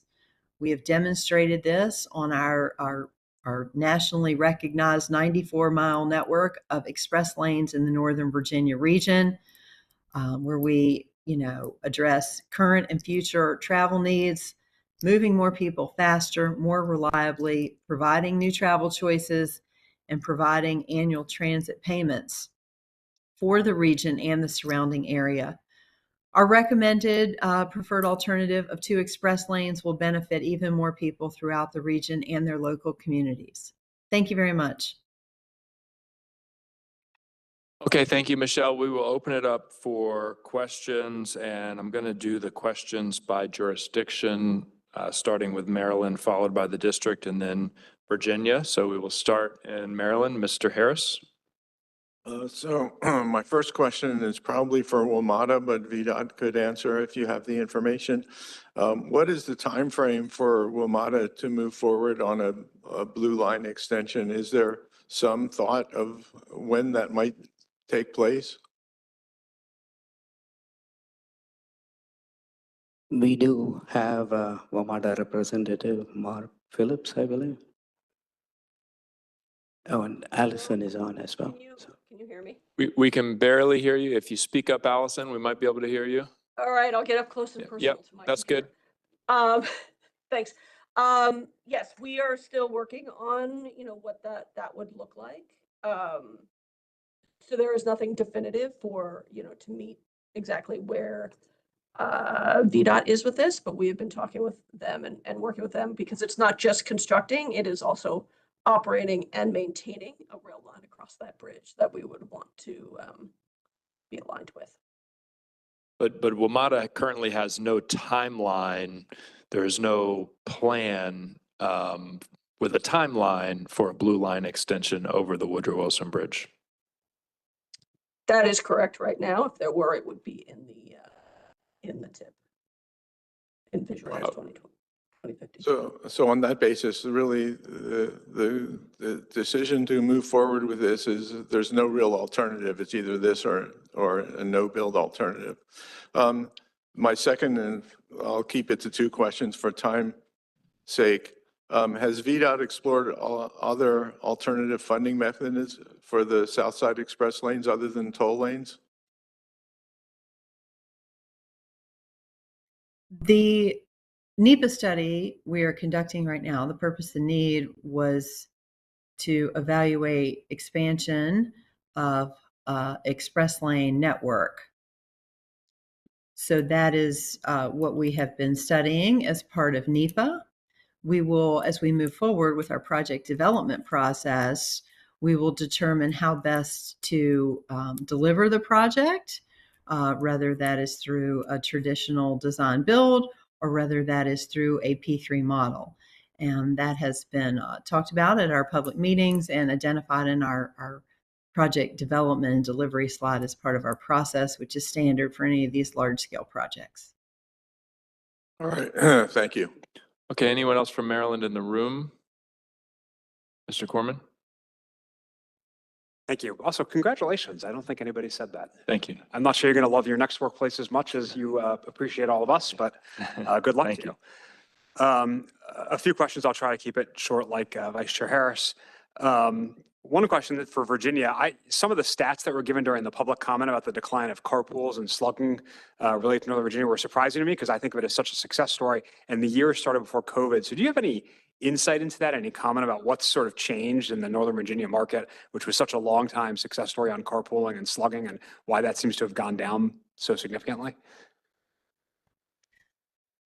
I would only comment that every day on our express lane network in Northern Virginia, we have around 1,800 carpool trips daily that are using the express lane network, and around 2,600 bus trips that are using the existing managed lane network in Northern Virginia, and all of those are for free. As far as other statistics regarding how much slugging is going on or not, I would have to check into that. I mean, I'm sorry. Go ahead. But there's substantial amounts of carpool trips that are happening on the existing network that take cars out of the general purpose lanes. And we would anticipate that would be the same for the Southside Express lane. I think, and Ms. Sinner wanted to jump in. I could maybe share a little bit on that from the Virginia perspective. You know, the slugging culture really developed based on people having predictable work schedules. And obviously during COVID and immediately post-COVID, those predictable work schedules or travel to the office declined. I can say that we have seen in Fairfax County at least improvement from that decline. So if you go to our commuter garages or commuter lots, those slugging lines are returning, but it has been slow with people having less predictable work schedules and fewer days in the office. Ms. Sinner, anything to add to that? I just need to corroborate what you just indicated. We're starting to notice an uptick on the park and ride utilization that goes hand in hand with the slugging practices as well. And I think the fact that the federal force is coming back to work 5 days a week is also increasing that incentive. Okay. Mr. Corman, keep going. Yeah, thank you, Mr. If the stats presented were accurate, and obviously I would have to defer to Virginia on whether they were, it long predates COVID. And in fact, decades ago, it sounds like the percentage basis before most of the hot lanes were put in that allow free carpooling, HOV lanes, the percentage basis was higher with carpooling. So it might be a bigger story than just COVID. So it might just be a sort of general interest of the TPB on this project. My other line of questions, just very briefly, Mr. Chairman, is regarding P3 structures. I've asked this previously. I think the answer is no, but are there any examples existing real world examples of P3 agreements that have this kind of, well, you might have to give the lane back decades before you would normally have to in a P3. And then similarly, examples of P3s that cross state lines. You don't have to provide, if these exist, feel free to follow up with the examples. I know the former, I think the answer is no. I'm not sure about the latter. Thank you, Mr. Chairman. We have an existing P3 agreement that we have referenced on our Transform 66 outside the Beltway, where we have future expansion of Metro Rail in the median, and that has a horizon year where that will not be a compensation event in the future. So that is not an apples to apples comparison, but it is very similar in structure as to what we are speaking about today. And then as far as agreements with other states, obviously on the other side of the Beltway, if there's a contemplated American Legion Bridge project, that would involve an agreement between both states as well. Okay, we've got a couple of folks from Maryland online. I see Mr. Olson. Go ahead, Mr. Olson. Yeah, thank you, Mr. Chair, and congratulations to you. I wanted to ask about, in the COG, the presentation, it talked about the average minutes of delay per trip, and then in 2050, it would be, with the Southside Express lanes, would be 5.9 minutes, and then I'm sorry, without it, it would be 5.9 minutes. With the Southside lanes, it would be 5.8 minutes. That's in slide, I believe, 24. So this project, $2 billion project, which, by the way, it was said pays for itself, but it's actually paid for by Marylanders largely and commuters. Doesn't just pay for itself. It is paid for by people who commute for their jobs. So we're going to spend that type of money on something that's only going to result in seconds versus minutes of improvement. And then the other question is, what is the savings in the first 10 years of service? Because this talks about 2050. So that's one question, if I could pose that. Yes, Mr. Olson, I can start and then turn it over to Michelle or Maria. Just one general note. The comparison of metrics and statistics between TPB analysis and what VDOT has presented, we need to be cautious. The TPB results are averaged for the entire region and for the 24-hour period across all lanes everywhere in the region. Right. So within the corridor itself, the people traversing this project specifically, the statistics will be different. I just wanted to make that. So, Michelle, if you want to speak to any estimates of delay within the corridor. So. Yes. So as I mentioned earlier, and I think it's indicated on a few of our slides in the slide deck, there would be faster travel times that are achieved both in the general purpose local lanes and the general purpose through lanes with the implementation of the project. We look at current conditions versus the 2050. We don't look at an interim year, say the 10-year that I believe you asked about, but we look at that 2050 horizon year. And we have travel times up to 19 minutes faster in the general purpose lanes, and then up to 10 to 20 minutes faster, or 10 minutes faster in the general purpose lanes. This is both in the eastbound direction. We have in the westbound direction up to 16 minutes faster in the local lanes.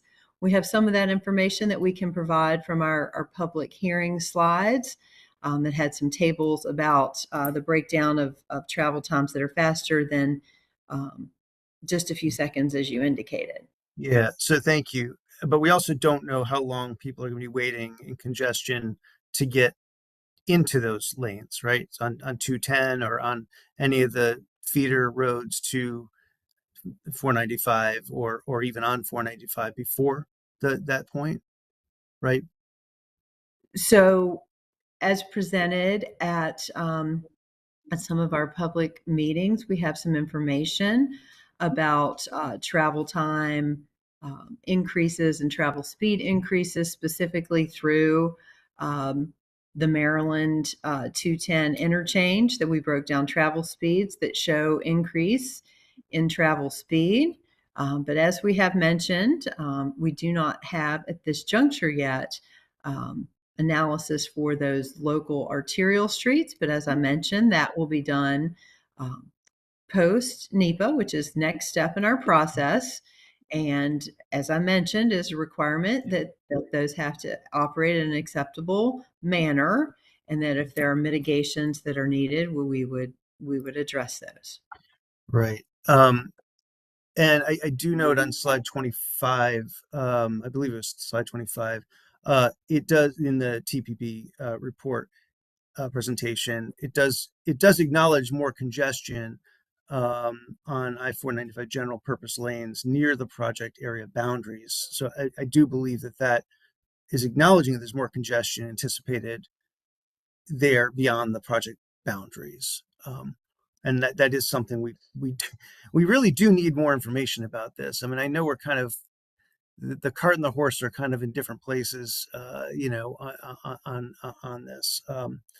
But those are really important things for Prince Georgians, like critically important things for Prince Georgians. So if we note slide 12 in our slide deck, as I mentioned, our traffic analysis is a little bit more granular. And as some of the TPV staff has mentioned, I think it's the next slide in the slide deck, slide 12. Our traffic analysis is a little bit more granular in nature. What has been presented by TPB takes a very regional view, as they have mentioned. So it's like 30,000 foot level. Ours gets a little bit more granular in the level of modeling that's conducted. And you can see what's circled there on the right-hand side of the slide does demonstrate better travel speeds. You'll see one is red, that's the no build, and you see that the 2 express lanes is yellow. That means increase in travel time speeds, and that is in the Maryland area. So that does demonstrate improvement with the implementation of the South Side project. Yeah, so we have VDOT telling us one thing and TPB telling us another. Thank you, Mr. Chair. Okay, I saw Mr. Weisberg. Vic, go ahead. Yes, thank you. And I think Councilmember Olson got to some of the points that I wanted to make as well. And this is, probably water under the bridge, but if you can elaborate as to why there were no non-HOT alternatives carried forward that could have provided a more comprehensive study. How can we really, measure or approve the recommended alternative when we don't have that comprehensive comparison? Well, as we've discussed, that the genesis of our study that we've conducted was really from the Visualize 2045 that asked us to look at studying the gap in the express lanes network, and that our purpose and need for the study, or really the purpose, was to look at evaluating transportation solutions that would extend and provide continuity of an express lanes or a managed lanes network on the south side of the Capitol Beltway. While we did look at alternatives that include transportation demand aspects, we have layered those into our recommended preferred alternative, as we've talked about, with inclusion of a new bus transit line. And we've also included bike and pedestrian accommodations that are included in our draft environmental assessment that we're finalizing. So it does include many of these aspects. Okay. Are there any other questions from Maryland? I think, Mayor Ashton, I'm going to go to DC and Virginia folks before we do a second pass, because we are probably over time or close to it. Any other Marylanders who haven't had an opportunity yet? Okay, let's go to the district. Anyone from the District of Columbia? Nope. Anyone from Virginia? Senator Boysko? Thank you so much. Some of this is a bit confusing to me, hearing from the public comment from especially our environmental advocates, feeling like it's not in concert with what we're hearing from our staff here. So I'm trying to understand this. One specific question that I have is around the Hot Lanes ramp at 295. I received a question from someone wondering if it would block future rail from connecting to the Woodrow Wilson Bridge or restrict it. So questions, would it block the future Metro Rail? Secondly, if so, what would the cost be for Metro Rail, and what would the other conversion cost be? And then thirdly, who would be paying for it? And I appreciate if you all have those answers for me right now. I continue to struggle with all of the different components of this project, and appreciate your hard work, and look forward to getting some more answers. Thanks. Well, thank you for the question. There is not a recommended preferred alternative for rail to come across the bridge. So to say that we're blocking or precluding a future expansion, we don't have anything to design to or design in lieu of. We have had several rounds of technical meetings with WMATA and their team, and we will continue to engage with WMATA and their team as the project moves forward, and they work to define details for a potential project on their behalf to make sure that all of these things can work in concert together. Okay, Councilman Snyder. You're on mute, or we can't hear you. You're unmuted, but seems like your microphone's not working.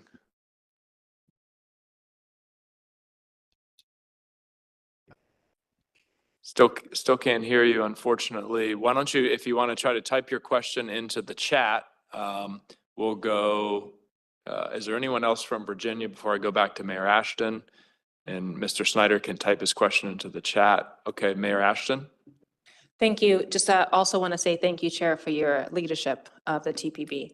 I do appreciate that the Commissioner of Highways from Virginia sent a letter in response to Maryland's concerns. And just summary, VDOT says that they cannot and will not advance this project without the support of Maryland. And that includes both the Woodrow Wilson as well as the portion into Prince George's County. This does set precedents in terms of putting another state putting toll lanes into the state of Maryland. So I think it's really important that we get this right. In their letter, they also note that they would be coming to agreement after they sort things out a bit more. And it puts Maryland in a difficult position, because there's no percentage or anything that says, this is what you will do. And so I just wanted to raise that again before the October vote. This does set precedents. Maryland has to think about this very critically, and anything that could be more firm, I think would be greatly appreciated. The other components, we heard about the environmental concerns. And so a firm commitment to a percentage to go towards fundraising for rail, I think would also be an important consideration to come forward with more information on. Okay, thank you, Mayor Ashton. Do we have Mr. Snyder's question in the chat? No, okay. Not yet. All right. All right, are there any other questions from Virginians? Okay. I don't see any other. Mr. Olson, you had your hand up previously, or did you have another question? Okay. It was from before. But. Okay. All right. Well, I think that will do it for today. We're 8 minutes over, which, considering the topic, is not bad. A couple of reminders before we adjourn. As I said, if there are additional questions or comments, and I'm sure there will be about this project, please send those to Conti so we can get those questions and responses and distribute them to all TPB board members. Also, as we noted, we will not meet in August. We will not meet in September. Our next meeting will be on October 15th, 2025, and it will be in person here. Thank you, everyone.